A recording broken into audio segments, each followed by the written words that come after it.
Bienvenue sur Univers H. Pour ceux qui ne me connaissent pas, je m'appelle Jack Héritier. Sur cette chaîne, je parle du génie civil, mais également des logiciels qui l'accompagnent et quelquefois les divers. Au travers de cette vidéo à caractère pédagogique, je vous explique l'utilisation d'une extension SketchUp dénommée 1000 Bits. Celle-ci vous aide à être rapide dans la modélisation, d'être précis dans les tracés. Vous allez voir que c'est vraiment magnifique et incroyable car ça peut réaliser des choses inimaginables, voire même des choses impossibles. Et donc je vous demande de suivre la vidéo à son entièreté pour ne rien louper dans cette démonstration qui est totalement pédagogique. De s'abonner si vous ne l'avez pas encore fait, de cliquer la cloche de notification pour ne rien rater à chaque fois que nous allons faire nos publications qui se poursuivront chaque semaine.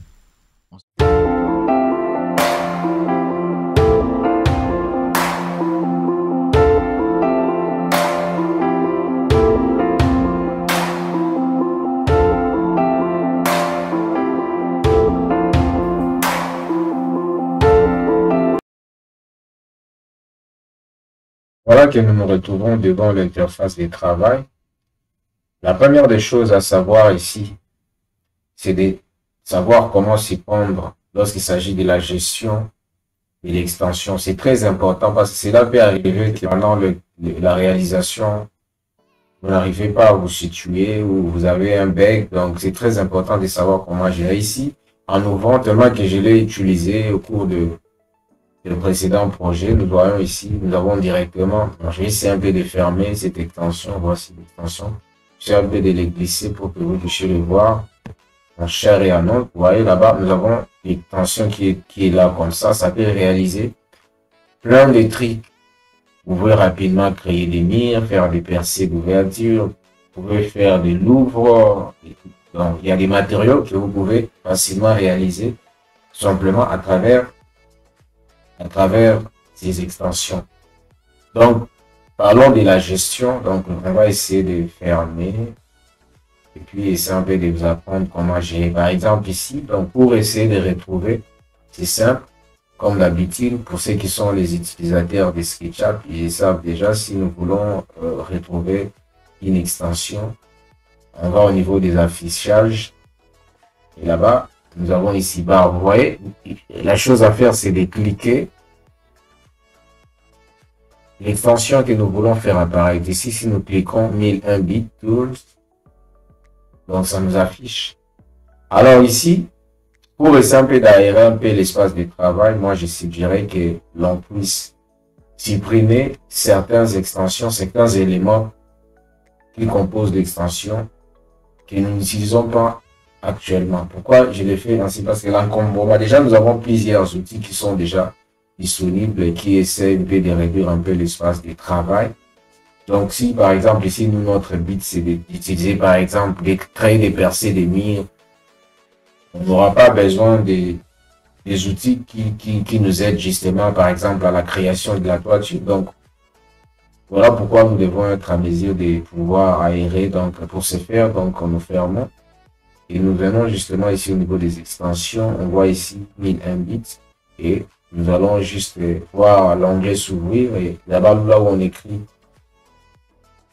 Manage Tools Bar. Donc nous allons cliquer dessus et voilà, nous allons voir à quoi ça ressemble les éléments constituant l'outil 1001 bits. Donc nous allons voir à quoi ressemblent les éléments constituant l'outil en question. Donc nous allons voir ici, nous avons Toolbar, Group Out, nous avons Point Face. Donc il y a plusieurs composants qui composent, permettez-moi la tautologie, qui constitue cette extension. Donc ici, par exemple, supposons que nous voulons uniquement voir, on veut les séparer par exemple. Nous allons cliquer ici sur séparer.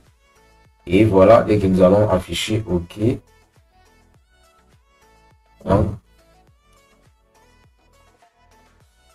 Donc ça signifie que ici on nous donne, c'est pourquoi lorsque vous utilisez cette extension, donc on vous suggère d'avoir le minimum niveau d'anglais parce que tout se gère en anglais. Donc ici, on nous dit Setting Saved. Et de l'autre côté, on nous écrit Toolbar Setting will take effect after you will restart SketchUp. Donc on nous dit ici que le paramétrage c'est sauvegardé, mais l'outil va avoir le fait après que nous aurons redémarré notre fenêtre. Donc, c'est de ce qu'il s'agit. Donc, pour que ça prenne effet, donc, il faut redémarrer. Alors, c'est ce que nous allons faire ici. Donc, voilà, ici, on va essayer de fermer. Après l'ouverture de l'application, après la réouverture, allais-je dire, parce que c'était ouvert avant, nous avons essayé de gérer l'extension tout en le séparant en plusieurs composants. La raison, c'est de chercher d'optimiser un peu l'espace de travail, car on a plusieurs outils qui sont déjà disponibles. Alors, pour ne pas trop s'encombrer, il est strictement recommandé de pouvoir optimiser. Et pour ce faire, c'est ce qu'on a envie à faire. Donc, nous avons essayé de décocher, de séparer en plusieurs composants pour justement nous faciliter la tâche. Et donc, nous allons voir ici, nous allons constater que ça se représente en plusieurs parties, en plusieurs morceaux, en plusieurs outils. Donc ici, et ce qu'on a à faire, c'est de chercher à fermer les éléments qui ne nous sont pas présentement utiles pour le moment. Ici, par exemple, si nous voulons, par exemple, procéder aux ouvertures de mire, par exemple, on n'allons pas utiliser des éléments qui nous aident à réaliser les escaliers, tout comme on ne peut pas utiliser les éléments qui nous aident à créer des toitures. Donc, c'est ça la logique en fait. Donc, on va faire un clic droit et nous allons voir ici, il y a plusieurs composants. Donc, nous allons fermer ce qui n'est pas utilisable à l'heure actuelle. Donc, par exemple, là, on vient de fermer pour les escaliers. Nous allons uniquement réserver la partie qui nous est utile pour le moment. Et alors ici, il dit que nous voulons créer des murs par exemple. Nous allons cocher sur Wall and Partition. Donc là, c'est ce qui nous est important. Dans le reste, on peut essayer de les décocher. On va décocher. On décoche. On décoche. En fait, la logique, c'est de gérer, d'optimiser un peu l'espace de travail pour ne pas être encombré. Donc c'est ça la logique. Voilà. Nous pouvons maintenant fermer tout ce qui ne sera pas utile. Par exemple ici, voilà. La logique ici c'est de fermer, de supprimer tout ce qui ne sera superfétatoire à l'heure actuelle. Donc c'est de ce qu'il s'agit. Bon, je pense que puisque nous avons uniquement réservé la partie qui nous aide à la création des ouvertures, à la création des murs. Donc, on peut essayer de montrer, démontrer comment ça fonctionne. Voilà. Donc, il nous faut faire l'élévation. Donc, après avoir optimisé l'extension, nous avons la facilité de bien voir et notre espace de travail est aéré, donc ça sera plus simple. Alors, nous allons prendre l'outil de création de murs, voilà. Donc, cliquons dessus et voilà, nous allons maintenant essayer de faire quelques paramétrages ici. Nous devons renseigner, donner quelques renseignements ici, Wall Alignment. L'alignement, ça doit se passer à gauche et à gauche à droite. Donc, on va cocher. Et ici, nous avons Wall Fitness, donc l'épaisseur, la largeur du mur. Donc, nous allons taper 30 cm. Et nous avons de l'autre côté Wall Height, donc la hauteur du mur. Et voilà. Alors, Build Wall as a Group. Donc, on demande si nous voulons construire un mur comme un groupe. Nous cochons. Si nous voulons que ça soit détaché du groupe, là, nous allons décocher. Et ce que nous allons faire, nous allons directement cliquer sur Build Wall. Donc, dès que nous cliquons dessus, donc nous avons une croix qui apparaît, qui va justement nous aider. Donc, on va commencer de la gauche. Et puis voilà, on évolue de gauche à droite. Vous comprendrez que c'est vraiment un outil qui nous rend la vie facile. Vous voyez, avec quelques clics, vous avez la facilité de contourner un travail assez facile. Donc, voilà. Rapidement, on vient de réaliser nos murs, on peut fermer. L'outil qui nous a servi à la création des murs et cette fois-ci, ça sera maintenant la perforation des ouvertures de baie. On clique dessus nous voyons une boîte de dialogue qui s'ouvre. Alors, ce que l'on va faire, c'est de chercher à remplir quelques renseignements ici. Opening with, ça signifie ouverture des largeurs. Opening eye, ouverture des auteurs. Voilà, on va essayer de remplir, de renseigner. Et après, bon, il y a des éléments qui seront superfétatoires que nous pouvons sauter. Par exemple, ici, c'est la profile, clean profile, donc ça ne nous intéresse pas. Ici, on va directement faire create opening. Donc, nous créons directement. Donc, ici, comme il s'agissait de la porte, alors nous allons directement poursuivre avec la création des portes. On va faire un clic ici à côté pour décaler un peu notre triment. On va le décaler de combien, par exemple, de 6 mètres. Voilà, et puis ça me donne une direction. Ensuite, nous faisons un clic simplement. Et là, ça vient de nous créer une porte à ce niveau-là. Bon, supposons que de l'autre côté, nous avons aussi besoin d'avoir une porte. Donc ici, par exemple, ici, une porte encore ici. C'est toujours la même chose.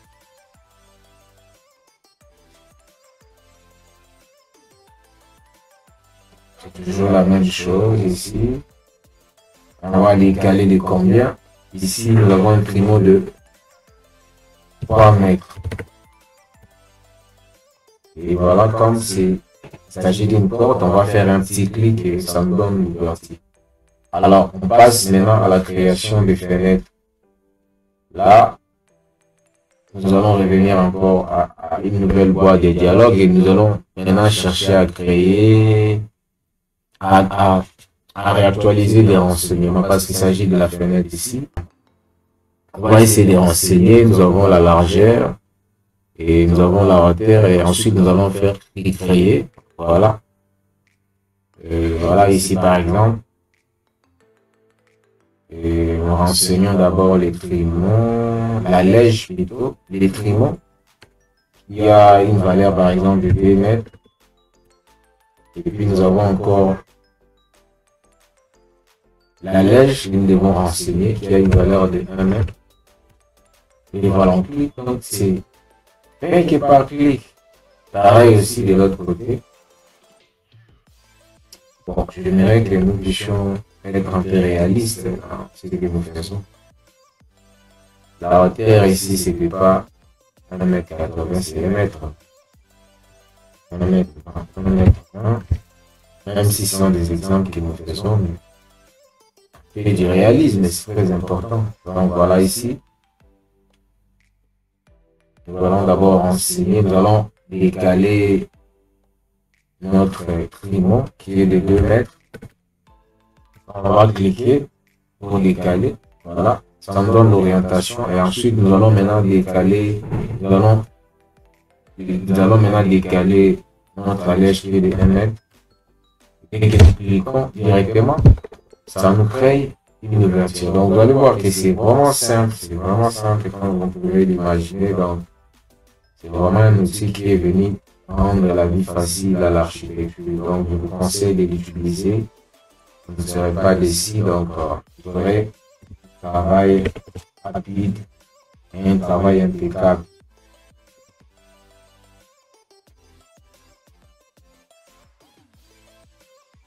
Donc, avec quelques clics, vous pouvez réaliser un plus grand travail. Donc là, nous venons de réaliser le mur. Ensuite, nous avons réussi à percer les ouvertures de V et nous avons encore une autre étape. Alors, supposons que nous voulons créer une toiture à côté. Du coup, nous allons commencer avec la création de la toiture. Mais je rappelle que le principe est le même ici. Nous aurons besoin de des gabarits. Le premier, ça va nous aider à la création de la couverture et le second va nous aider à la création de la chape. Donc, on peut commencer avec la couverture, peu importe. Donc, nous avons notre extension. Justement, il y a des éléments que nous allons renseigner au niveau de la boîte de dialogue ici. Off pitch, off overrun. Ici, il s'agit de off overrun, c'est les dépassements. Bon, tellement que nous avons déjà précisé nous avons déjà un gabarit où nous tenons déjà compte des dépassements. Donc ici, nous allons mettre 0, 0. J'espère que vous me comprenez. Donc, nous avons déjà prédéfini en avance. Voilà pourquoi nous mettons, c'est parce que si nous ajoutons une valeur, ça va aller au-delà. Ça va sous-entendre comme si ça c'est la limite, les mires, et ce que nous allons ajouter comme valeur, ça sera comme la partie qui est réservée au dépassement. Or, nous avons déjà prédéfini ça en avance. Donc, ici, nous allons mettre 0, 0. Et puis, la valeur de la pente, c'est 30 degrés. Et que nous faisons un clic, voyons que ça nous crée directement notre ouverture. Et alors, pour aussi la création des... donc on peut toutefois, si nous voulons uniquement illustrer uniquement la couverture, on n'aura pas besoin de faire la charpente. On va venir poser notre couverture là-bas et on voit que tout a été fait. Donc, je vous rappelle qu'avec cette extension, vous avez la facilité. Avec des clics, vous pouvez faire un travail qui peut, par exemple, coûter à un autre utilisateur des jours et des jours, des heures et des heures, mais vous allez faire cela uniquement en quelques clics. Voilà, tel que je vous ai présenté. Vous voyez ici, ça nous a rendu la tâche facile. On n'a pas eu à se casser la tête, tu vois. Avec un clic, nous avons réussi à créer notre couverture. C'est pareil aussi si nous voulons créer la charpente, c'est pareil aussi. Nous allons cliquer. Voilà. Il faut d'abord sélectionner, c'est la première des opérations. Donc voilà, nous avons les éléments que nous devons renseigner pour la réalisation de la charpente. C'est pourquoi moi j'aimerais que vous commenciez avec la couverture. La couverture ça vous a déjà donné la forme. Et ce que vous avez à faire, c'est de faire quoi? Vous éclatez cette couverture. Donc une façon de le mettre hors du groupe. Éclater. Vous voyez, après avoir éclaté, ça devient un élément qui n'est pas groupé. Donc, ce que vous allez faire, c'est de sélectionner. Si vous voulez créer une charpente, vous sélectionnez, puis cliquez, vous allez voir. Ici, tous les éléments sont déjà renseignés. Largeur de chevron, largeur des madriers, espacement des madriers. Donc, on va se conformer à ce qui est donné par défaut. Parce qu'il s'agit d'un exemple. Donc, voilà. Une fois que nous cliquons, ça va mettre du temps pour les calculs parce qu'il s'agit de la charpente. Vous voyez, donc ça vient de nous créer notre charpente et nous pouvons maintenant retirer cette couverture qui nous a servi de gabarit. Les éléments qui ne sont pas importants. On va essayer de les enlever. Voilà.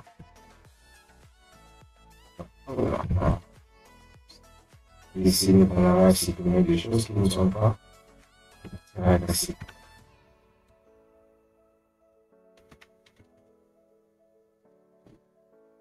Bref, j'espère que vous avez compris.